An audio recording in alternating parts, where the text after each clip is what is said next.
ತೋಳನಕೆರೆ, ಒಂದು ಕೊಳಚೆ ಕೆರೆಯನ್ನು ಒಬ್ಬ ಮನುಷ್ಯ ಹಸಿರು ನಾಡಾಗಿ ಬದಲಾಯಿಸಿರುವ ಕಥೆ. ಕಲುಷಿತ ನೀರು, ಬರಡು ಭೂಮಿ ಮತ್ತು ಯುವಕರ ಕೆಟ್ಟ ಚಟದಿಂದ ತುಂಬಿದ ತೋಳನಕೆರೆಗೆ ಒಂದು ದಿನ ಅರವಿಂದ ಬೆಲ್ಲದವರು ಭೇಟಿ ನೀಡುತ್ತಾರೆ. ಹೇಗಾದರೂ ಮಾಡಿ ಈ ಕೆರೆ ಉಳಿಸಬೇಕು ಎನ್ನುವ ಸಂಕಲ್ಪ ತೊಟ್ಟು ಇವರ ಕಾರ್ಯಾಚರಣೆ ಶುರುವಾಗುತ್ತೆ.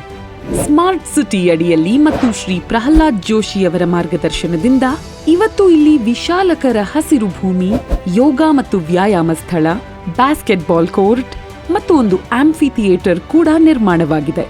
ಸಣ್ಣ ಮಕ್ಕಳಿಂದ ಹಿಡಿದು ಹಿರಿಯ ನಾಗರಿಕರವರೆಗೆ ನಮ್ಮ ತೋಳನಕೆರೆಯಲ್ಲಿ ಎಲ್ಲರಿಗೂ ಒಂದಿಲ್ಲೊಂದು ಚಟುವಟಿಕೆ ಲಭ್ಯವಿದೆ. ಒಂದು ಒಳ್ಳೆಯ ಪ್ರವಾಸಿ ಸ್ಥಳ ಇಲ್ಲ ಅನ್ನೋ ಹುಬ್ಬಳ್ಳಿಗೆ ಇವತ್ತು ಹಲವಾರು ಊರಿನಿಂದ ಸಾವಿರಾರು ಕುಟುಂಬಗಳು ತೋಳನಕೆರೆಯ ವೀಕ್ಷಣೆಗೆ ಭೇಟಿ ನೀಡುತ್ತಾರೆ. ಇದು ಅಭಿವೃದ್ಧಿಯೇ ಗುರಿ ಎನ್ನುವ ಸಂಕಲ್ಪ ತೊಟ್ಟಿರುವ ಅರವಿಂದ ಬೆಲ್ಲದವರ ಕತೆ. ಇದು ತೋಳನಕೆರೆಯ ಕತೆ.